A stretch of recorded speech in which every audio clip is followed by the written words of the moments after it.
आठ 10 दोस्त आते हैं तो हर बंदे की ख्वाहिश भी होती है कि अलग-अलग उसकी चॉइस भी होती है, तो फिर हम मिलके जो है ना कंट्रीब्यूट करते हैं। तो उसमें तकरीबन 6 से 7 अगर बंदे हो ना तो 800 का बिल आता है मैक्सिमम, अगर साथ चाय भी लेने हैं आप। इनके पास तो बड़ी मतलब वैरायटी भी बहुत अच्छी है, इनका मटन भी है, इनके पास पाया भी है, इनके पास सब्ज़ी है। ख़ास तौर पे इनकी जो आइटम है वो चने इनके बहुत मशहूर है, लेकिन खाना इनका अच्छा है। ऐसा महसूस होता है जैसे आप यानी कि घर पे खाना खा रहे हैं।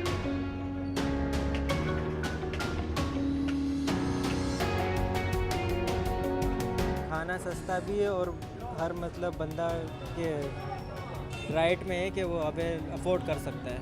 और मैं तो यहाँ तो 10 साल हो गए हमें, तो हम तो नाश्ता भी यहीं है, खाना भी यहीं है।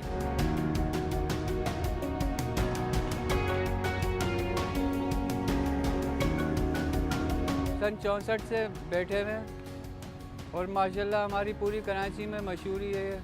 हर तरह के लोग आते हैं, टीवी आर्टिस्ट भी, फिल्म आर्टिस्ट भी, वैसे लोकल भी। मेयार अच्छा है हमारा, इसीलिए पूरी कराची में मशहूर है।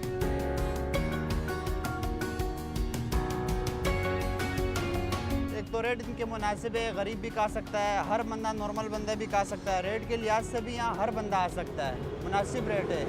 7 रुपये की कचौरी आजकल 7 रुपये में क्या मिलेगा, और ये जायका मेरे लिहाज से 20 रुपये में भी एक कचौरी कम है जब आप यहाँ का जायका खाओ।